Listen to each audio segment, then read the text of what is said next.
ela ultrapassa esses nossos limites. Isso faz com que cada dia nós consigamos agradar a Deus, porque a Bíblia fala que sem fé é impossível agradar a Deus. Então, se nós estamos hoje aqui é num ato de fé, é porque nós confiamos, nós temos plena convicção que tudo que nós estamos enfrentando, todos os problemas, todas as adversidades da vida, ela é passageira. Assim como todo momento de bonança, ele é passageiro. E eu posso ir mais além, amados. Aproveite bem esse momento na casa do Senhor, porque o céu é a única coisa que você não vai adquirir por aposentadoria. Eu falo isso direto aqui. Olha, tem gente que já passou aqui, que já foi dirigente do ciclo de oração, que já foi ministro de louvor, que seja lá o que ele foi, já passou em cima do púlpito, já foi pregador, já foi pastor, e hoje são pessoas que estão prostradas, caídas. Alguma adversidade veio e derrubaram essas pessoas, deixaram essas pessoas prostradas, e hoje elas não conseguem mais ver a fé como eu e você estamos vendo. Então a fé é uma planta que você tem que regar dia após dia, a confiança plena que Deus vai se levantar e que vai te dar a vitória em meio a toda essa dificuldade. Aleluia. Vamos adorar o Senhor? Nós vamos cantar que Deus me ama.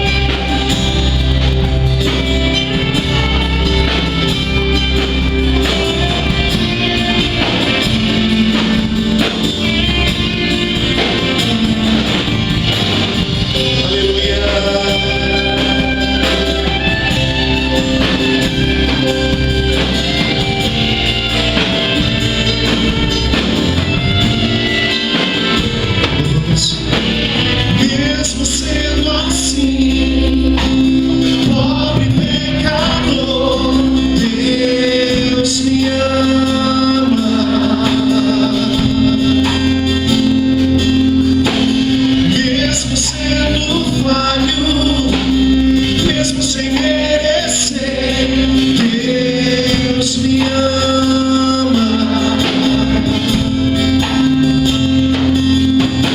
Se estou forte, ou se eu estou de pé, Deus me ama, Deus me ama. Se estou fraco, ou se eu estou caído, Ele não deixa de me amar.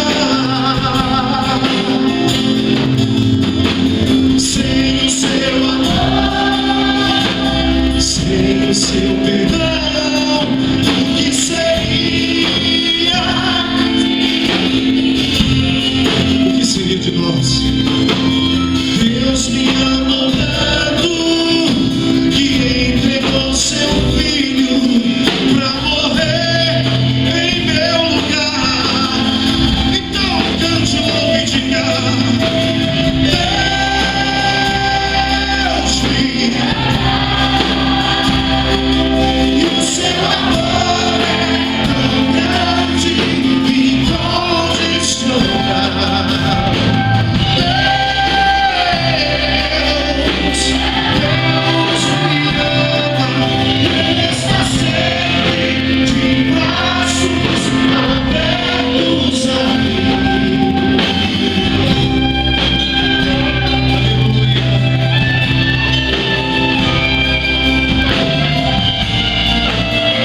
Estamos aqui para te adorar, Espírito Santo de Deus.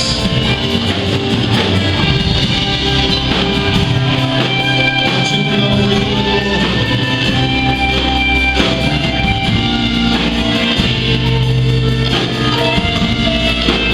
Louvamos. Mesmo sendo assim, pobre pecador, Deus me ama, Deus me ama. Mesmo sendo falho, mesmo sem merecer, Ele me ama. Se estou forte, o seu